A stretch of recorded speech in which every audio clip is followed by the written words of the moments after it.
And for example, 51 points in assassination would improve your poison damage. All right, here is a Ret Pally example. And you can see here that because Mr. To the Ground here has spent 58 points in Ret,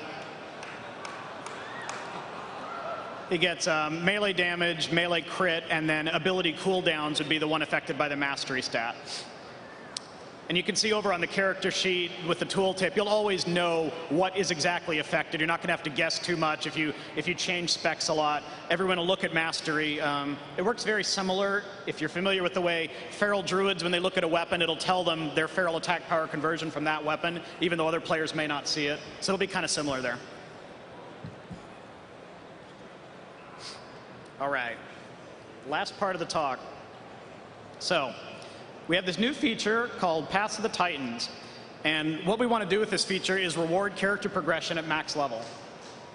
What happens is you get Wrath of the Lich King, you're jamming out your levels, you get 10 levels to go. It's really, really fun. You're like constantly improving, new abilities, new ranks, new talent points. Then you hit 80, and it really slows down.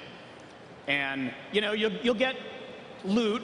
Whether you raid or PvP, you'll slowly improve your loot over time, but basically that really fun period of leveling up has kind of come to a stop.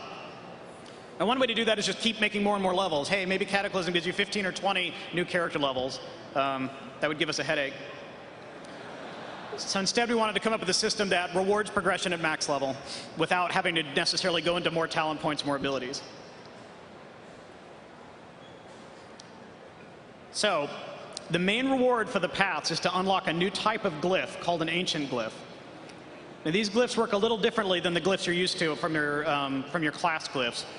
We're really happy with what Inscription has done, and we think the glyphs have added some depth to the game, but we also think the feature's not 100% there. We've always thought it had a little more potential we could milk out of it, and so we're kind of uniting that with the path system here. They are themed for the Titans. And they're not at all part of the Inscription profession. So Inscription will continue to make your class-specific major and minor glyphs. Ancient glyphs is from an entirely new mechanic here. And one of the exciting things about the paths is they're not class-specific. There's not a rogue path to follow. You guys can debate as long as you want about what's the best path for rogues, and we're all cool with that. But one of the exciting parts is that you can mix and match the specific path you choose to follow with the talent trees you already have.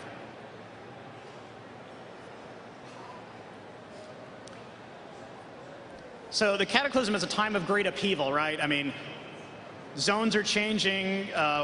What everyone thought they knew about the world is kind of eroding. And so in this time of turmoil, people are turning to like new sources of power. And one of the things that we've learned from Old War is we've learned a little more about the existence of the Titans. And so these cults have sprung up throughout Azeroth, and they'll probably particularly be focused in the new zones, places like the Twilight Highlands. You can choose to align yourself with one of these cults, and in return, you can progress down a path. I'll talk a little bit more about that. And then as you progress down the path, you're getting these new ancient glyph sockets. And ultimately, you get new ancient glyphs to put in the sockets. So one of the cool points about this is you earn these ancient glyphs through archaeology. So as you're leveling up, archaeology is giving you cool things, perhaps new items, new vanity pets. You can trade some stuff in for gold and things like that. But then once you hit level 85, you can start using archaeology to trade into these cults, and in return, they'll give you the glyphs that you'll use, which I just said. And one of the cool things is, kind of like with your class glyphs, you have choices. Even though you pick a particular path, you still have choices of what glyph you want to put in that slot. So if you're a healer, maybe you want a healing glyph. Maybe there isn't always a healing glyph at every point along the path, though. And of course, you can respec. You're not locked into any of these decisions. You have to unlock them originally, but once you do, you can tie it to dual spec or whatever you want. So these are 6 of the known Titans of Azeroth, and 6 of the paths that we might introduce when Cataclysm goes live. You're probably familiar with several of these names. Ooh, shiny. I guess what we have here is an undead druid, which we are not officially announcing in any way, shape, or form. So in the middle are your class glyphs, and we think we're going to go ahead and change the UI to actually reinforce what talents or abilities the glyphs are affecting. We know it can sometimes be confusing to look at a really cool-looking artistic symbol, but not necessarily know if that is your glyph of lacerate or your glyph of swipe or whatever. So I don't know that this color palette is final. It's probably not, but you get the basic idea. There's a big claw in the middle because you're a feral druid, and you have 6 of your class. The gold ones are the major, and the blue ones are the minor glyphs. And now around the outside are the new path glyphs. When you start out at level 80, you won't have any path glyphs. You won't get any of them at all until level 85. This is all maximum character level progression stuff. And then slowly over time, you'll earn these new glyphs. You can see we go all the way up to rank 10. I don't think we'll offer rank 10 when Cataclysm first ships, but one of the things we think is cool is to gradually unlock new ranks over time. So in patch, I guess it would be 4.1 or 4.2 would come out. One of the bullet points might be now you can achieve rank 8 in your path. We'll also theme the UI, and maybe even the path itself will change shape depending on which Titan you're aligning yourself with. This is the, lots of lightning here for Golganath. Now, here's some examples of the actual glyphs you'll unlock. Remember, these have to be, I don't want to say generic, but they're not going to be class specific. They're not going to be modifying your Sinister Strike, for example. They have to be things that might benefit different types of classes. So an example of a rank 1 glyph here is reducing the duration of bleed and stun effects, which can obviously be useful in certain situations. Here's a rank 2 example. Bandages heal targets by additional amount. But if you don't like that one, you can take the Fortification talent instead, which is a clicky ability with a longer cooldown but instant that lets nearby allies take less damage for a little bit. So you can see these are game-changing in some sense. Once you get these, you're going to have a couple more abilities you didn't have before, and you're going to have access to different power you had before, but not a whole new level. And then here's an example of a rank 3. You can see they're getting a little more powerful here.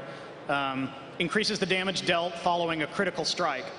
So you can see a lot of DPS classes might want this, but those with high crit might want it more than others, and say a healer or tank might not find this one as attractive. They might have another glyph they can pick instead in rank 3, or they may choose a whole new path instead.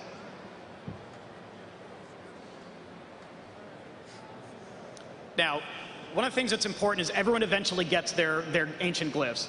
This isn't supposed to be the kind of thing where really, really hardcore players have access to the feature and more casual players never get there. We want everyone to eventually get their glyphs.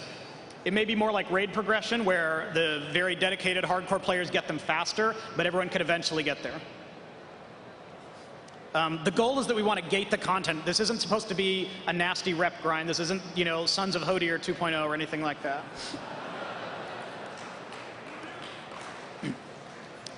We're not entirely sure how we'll gate it, but we have a concept that maybe there's max progress you can earn per week. So the new rank of glyphs becomes unlocked. You can work towards it, but once you get there, now you're good for a while. The goal really is to get you to want to come back and take a look at your character every now and then, not necessarily to power level your way all the way through. That's what levels are for. And again, catch-up mechanisms are important. And I've said new ranks introduced over time. You might see a patch note that says now you can reach rank 5. One of the cool things is the concept of the Titans is kind of expandable. We've never said exactly how many there are, and it's very easy for us to add more of them. So we might add whole additional paths in actual content patches. So maybe when Cataclysm ships, you'll get 3 paths to choose from, but then when 4.1 comes out, there's a whole new path you can choose instead. You can respec to that path. Thanks a lot.